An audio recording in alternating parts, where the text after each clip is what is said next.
everyone and welcome to Vigyan Alchemy Conversation. जब भी मैं ये फ्रेज सुनता हूँ इंटेलेक्चुअली कॉन्स्टिपेटेड, मेरे दिमाग में सिर्फ एक ही नाम आता है जो आज हमारे गेस्ट हैं mister Sohail Jindani. Thank you Sohail uncle कि आप यहाँ पर हैं। प्लेजर। लेकिन ये बहुत ही खतरनाक वर्ड है to refer me to, but yes I use this word quite often. My first question is कि आपको ऐसा क्या गम हुआ कि आप एक हैप्पीनेस कोच बने? इसको इंडिया में इस तरह से देखता हूँ कि आई थिंक कि गम नहीं हुआ, I think happiness was a natural order. हमें अल्लाह ने पैदा ही वैसा किया। ये तो हमारी जाती मेहनत और कांस्टेंट साइकोलॉजिकल कॉन्स्टिपेशन था जिसकी वजह से we evolved being so upset. So I will give you an example. You meet a 5-year-old and you meet a 55-year-old। Make a guess, कौन ज्यादा खुश होगा? 5 years। व्हाई? क्योंकि फिर जब आप 55 ईयर वाले से पूछेंगे वो कहेगा, आपको बताएगा कि इसको क्या पता जिंदगी में आगे कितने मसले हैं, इसको क्या पता जिंदगी में आगे कितने चैलेंजेस हैं। आई थिंक हमने लाइफ को बहुत खुद अपने खर्चे पे सीरियस किया था। एंड अगर मैं यहाँ पे कोट करूँ यूसुफी साहब को, मैं पढ़ रहा था तो वो कहते हैं कि मेरा कुत्ता जब मरने लगा तो मरते वक्त उसकी आंखों में जो बेफिक्री का आलम था वो इंसान को मरते वक्त मुयस्सर नहीं हुआ।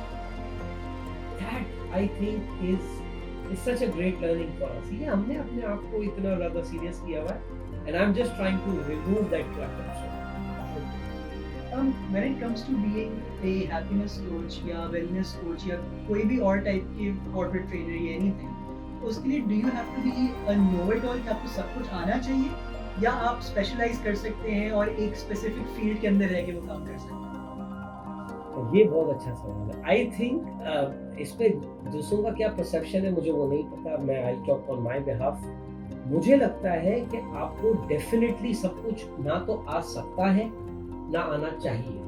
पहली बात तो ये कि आ नहीं सकता, आपको किसी भी मौजू के ऊपर सब कुछ नहीं आ सकता, ये तो तय है। लेकिन मेरे ख्याल से उस मौजू के बारे में ज्यादा से ज्यादा जानने के लिए आप कितने पैशनेट हैं ये डिटरमाइन करता है कि आप उस प्रोफेशन में कितना एक्सेल करते हैं या उस एरिया ऑफ कंसल्टिंग या कोचिंग में कितना एक्सेल करते हैं। तो मैं एक एग्जांपल, अभी जैसे आपने एक टर्म बोला हैप्पीनेस और उसके फौरन बाद बोला वेलनेस।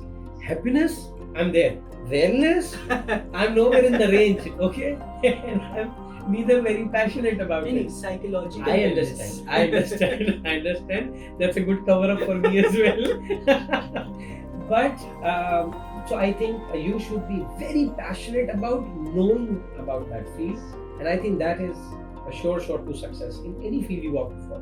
बहुत सारे डॉक्टर्स होते हैं यार, वो डॉक्टर बन जाते हैं और उसके बाद वो अल्लाह ताला से मेरे ख्याल से उसको हुजूर में ये वादा करते हैं कि मजीद कुछ नया नहीं सीखूंगा। They can never be great doctors that we'll admire, you know.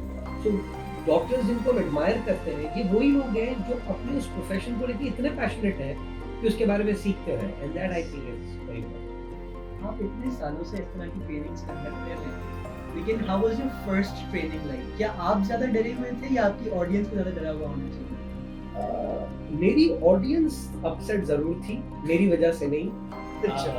I will not name the institution where it was, but my first training was not supposed to be conducted by me. That's the catch. It was a training on emotional intelligence. And अब ये मैं पहली दफा कोई media conversation में बात कर रहा हूँ कि मुझे इमोशनल इंटेलिजेंस के बारे में कुछ नहीं मालूम था। मुझे इमोशन अलग मालूम था और इंटेलिजेंस अलग मालूम था, और मैंने इन दोनों को किसी तरह जोड़ने की कोशिश की और वो कोशिश काफी हद तक कामयाब हो गई और फिर मुझे मजा आने लगा। मैं कहा यार ये तो कर सकते हैं। ऑडियंस की जहाँ तक बात है, they were expecting someone else, so they were not very happy, but it ended up being good. So yeah, that's great. To be precise about my first experience, उसके बाद experience सारे बेहतर हुए। और जहाँ तक अपने एक्सपर्टीज और अपने ट्रेड को सेल करने की बात आती है, so how difficult is that? That's a very, I think that's a very important question. Or this applies to any walk of life, right? Not just consulting or training. यार again I think आप कितना अपने काम से sincere हैं आपके इर्द गिर्द एक अट्रैक्शन की फील्ड बनाता है। That's how I look at it. और मैं तुमको एक बात बताऊं, पिछले 6 से 7 साल से in my field of work या जो मैं काम करता हूँ, I don't have a business development function. That is, we don't have someone who goes and sells us. So it's more referral, and one work leads to another work, leads to another work. मेरा बहुत एक honest opinion ये है कि profession में आप कितने उस काम के साथ मुखलिस हैं, ये आपके इर्द गिर्द एक अट्रैक्शन की ऐसी फील्ड बनाता है कि you then keep attracting more relevant work. Having said that, मैं इस कॉन्वर्सेशन का फ़ायदा उठाकर एक बहुत इंपॉर्टेंट चीज़ बोलना चाहता हूँ, और वो ये कि हाँ, you should be very careful about the clients you. और मेरी दुआ है कि अल्लाह ये स्टेज सबको दे कि आपके पास इतने ऑप्शंस हो कि आप क्लाइंट्स चूज कर सकते हैं। ये सबके पास नहीं होता ऑप्शंस, लेकिन मेरा ये मानना है कि आप कितने सक्सेसफुल प्रोफेशनल हैं ये डिटरमाइन होगा इस बात से कि आपके क्लाइंट्स कितने अच्छे। Better clients push you for doing better work. और जहाँ बेटर वर्क की बात आती है, तो इस इंडस्ट्री में do you have an inspiration or role model that you look up to? हाँ, a lot. मेरे प्रोफेशन में, right? There are a lot who I thoroughly admire. Farhad is someone who I really look up to for the kind of professional knowledge and wisdom he brings to work. Ramiz Alawala Saab Marhoom, I had great admiration for him. Umar Khan, who has literally galvanized and commercialize the field of training in Pakistan, as I can say. But उसके बाद फिर there are a lot of international people I follow, people like Marcus Buckingham. I'm an absolute fan of Jim Collins. और Jim Collins जैसा शायद मुझे इसलिए भी और कोई नहीं लगता क्योंकि ये वाहिद मैनेजमेंट बिजनेस कंसल्टेंट है जो रिसर्च पे काम करता है, लिखता है, और अगर गलत साबित हो जाए तो एग्री करता है कि मैं गलत साबित हुआ और मैं दोबारा रिसर्च करूँगा। आई थिंक दिस आई विश कि हम कभी इतने बड़े हो सकते। अकाउंटेबिलिटी का लेवल जो है दैट इज, मैं कह रहा हूँ ना, मेरी दुआ है कि हम काश कभी इतने बड़े हो। हम तो पूरी जिंदगी अपनी फजूलियात को डिफेंड करने में निकलेंगे। सो आई थिंक दैट्स। अब आजकल कोविड का इतना सीवियर इम्पैक्ट रहा है ऑन एवरीथिंग, और जहाँ तक बिजनेसेस की बात आती है तो उन्होंने काफ़ी बजट कट्स देखे हैं, जिसमें सबसे ज़्यादा जो बजट कट्स देखे गए हैं those are in travel, trainings and consultancies. So उसकी वजह से आपकी इंडस्ट्री और आपके प्रोफेशन ने कितना सफ़र किया है, और उसको कॉम्बैट करने के लिए क्या सोल्यूशंस आपने निकाले? इंडस्ट्री ने तो बहुत सफर किया, लेकिन मेरे चेहरे से तो मैं देख रहा हूँ कि मैंने खास नहीं किया। लेकिन मेरे ख्याल से ये सारे क्लाइंट्स ने कट डाउन नहीं किया, ये चीप क्लाइंट्स ने कट डाउन किया। And we need to differentiate how do I define cheap clients? Cheap clients are the ones not who are cheap per se money. I think they're cheap in their perspectives, because for them training was a luxury budget which could be easily deducted. I am privileged that I'm working with clients who don't believe in training as a privileged budget but as an essential investment. और उसकी वजह से अगर मैं dollar value पे कहूँ तो मुझे नुकसान नहीं हुआ है। हाँ, या मैं ये ज़रूर कहूँगा कि मुझे अगर ये कोविड नहीं आता तो मुझे चंद सालों बाद बहुत नुकसान होगा, क्योंकि हम कुछ नया नहीं कर रहे थे, हम बिल्कुल नए तरीके से काम को अप्रोच नहीं कर रहे थे। तो मैं तो अल्लाह का बहुत शुक्र अदा करता हूँ। Having said that, I know the kind of curse and problems it has brought to the world and to a lot of professionals out there. But देखिए, मेरा मानना ये है कि हर प्रॉब्लम के अंदर अल्लाह ताला आपको कोई नई राह दिखा रहा होता है। अब आप देखना ही नहीं चाहते और आप उसे जिद कर रहे हैं कि नहीं जी पहली वाली राह वही सही थी, फिर इसका कुछ किया नहीं जा सकता। तो आई थिंक यस, प्रोफेशन के लिए this has been tough years. पहले तो ईयर बोल रहे थे, लेकिन अब ईयर्स बोलना पड़ रहा है और पता नहीं कब तक बोलना पड़ेगा, no one knows that. But in general I think हम लोगों को, मुझे 3 चीज़ें बहुत अच्छी हुई। एक, अच्छा क्लाइंट कौन सा है और बुरा क्लाइंट कौन सा है, मैं तमीज करना सीखा। दोस्त कौन है और मुफाद परस्त कौन है, मैं फैसला करना सीखा। और सबसे इम्पोर्टेंट ये कि मैं ये सीखा कि मुझे अब और क्या सीखना है। मेरे लिए बहुत अच्छा टाइम था। आपने इतने साल पाकिस्तान में गुजारे, क्या अपने ट्रेड और प्रोफेशन को आपने बाहर ले जाने का और इस्तेमाल करने का सोचा है?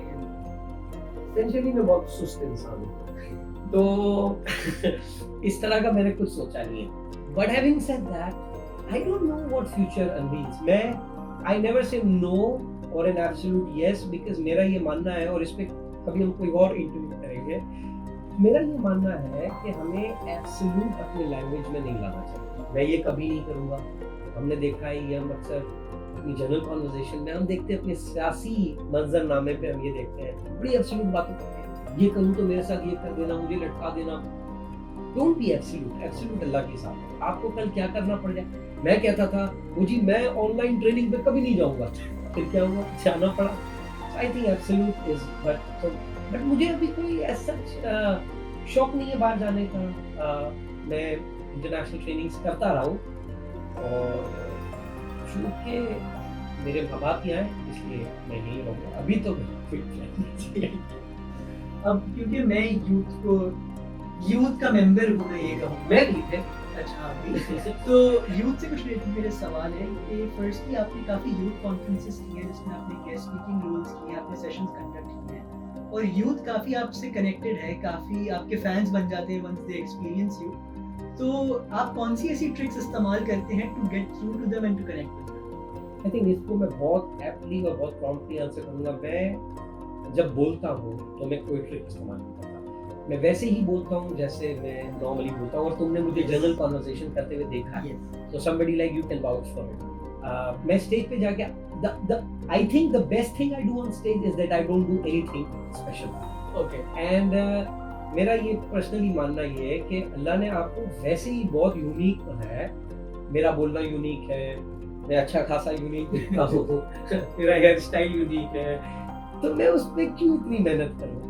I prefer talking the way I prefer.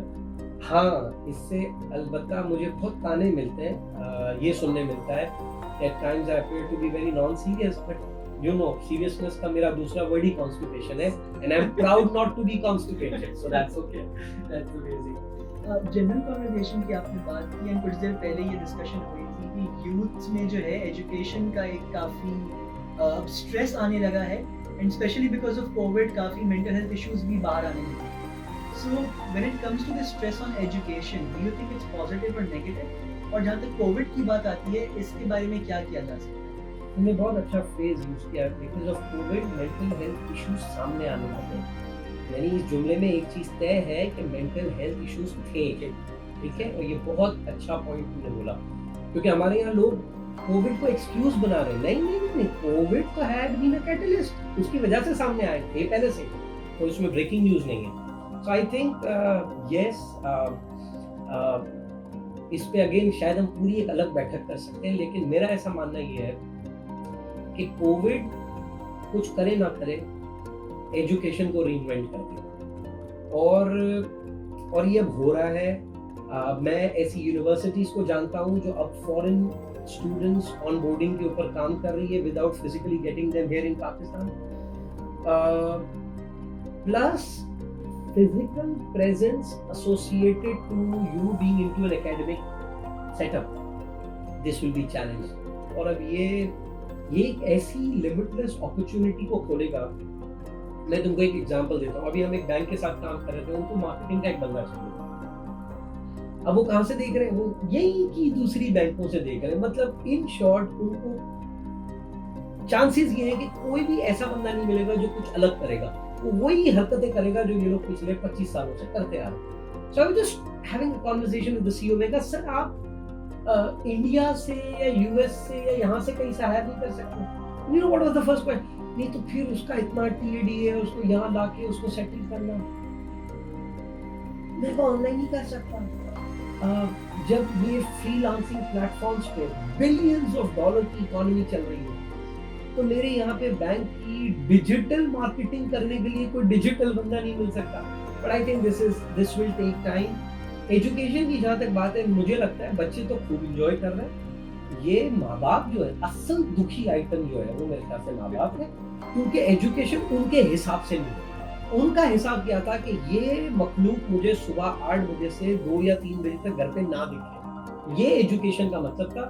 I am so glad it is changed. I am glad. And also एक चीज़ मैंने अभी सोची कि I think emphasis hard work पे हमेशा ज़्यादा रहा है और स्मार्ट वर्क पे कम रहा है, and that is changing now. देखो यार, अभी हम हमारी तो सबकी अपब्रिंगिंग ऐसी हुई है ना, वो जो बिजी बच्चा उसी और ये तुमको बताओ, मैं ऑफिसेज में आ जाओ, तुम बंदा भले ही कमाल का निकम्मा हो, कुछ प्रोडक्टिव नहीं किया हो, लेकिन पूरा दिन अगर बिजी लग रहा है ना, माशाल्लाह उसकी जॉब सस्टेन है। लेकिन अगर कोई अच्छा काम करता है और लाइफ इंजॉय भी करना चाहता है, हमें इसेंशियली ऐसे लोगों से नफरत है। तो तुम अब जैसे मिसाल के तौर पे अब तुम्हें चाहिए इस वक्त तुम ए लेवल के रट्टे मारो और दूसरे फजूल काम करो और एसएटी की और तैयारी करो और कोई और बड़ी यूनिवर्सिटी में तुमने सोचा कि नहीं यार ये तो करते रहेंगे, हम ये भी कर देते हैं। This is life is happening here. Education के नाम पर हम लोगों ने सिर्फ अपने आप को हाइडिंग एक्सक्यूज दिया, that's what happened. And my last question is, are you hopeful for the way we'll come out of COVID? क्या ये पॉजिटिव चेंज आएगा या नहीं आएगा? मुझे तुम एक दौर बता दो ह्यूमन हिस्ट्री का कि हसल के बाद या क्राइसिस के बाद हम बेहतर नहीं हुए। तो मेरा ये मानना है कि एब्सोल्युटली कोविड भी हमें बेहतर बनाएगा, आगे लेकर जाएगा। अलबत्ता ऑफ कोर्स इसकी एक कॉस्ट है और मेरा ये मानना है कि हम इससे सीखने के लिए विलिंग होना चाहिए। अगर हम सीखने के लिए विलिंग है ना, मेरा नहीं मानना है कि अल्लाह ताला हमारे अगेंस्ट कुछ करता है। वो हर चीज़ हमें बेहतर बनाने के लिए हमें मिलती है, हमारे सामने होती है। अब मैं उसका इस्तेमाल ही ना करूँ, ये फिर मेरे लिए एक मसला है। नेचर का इसमें कोई कसूर नहीं। I am sure, I am 99, मैंने कहा एब्सोल्यूट नहीं होते हैं, बट इंशाल्लाह ये हमें बेहतरी की तरफ ले जाएगा। Thank you very much, Suhail bhai, कि आप साथ में My थे। It was very insightful. It was a pleasure to speak to you. Thank you. On that note, this is Ilyan Al Kareem signing off.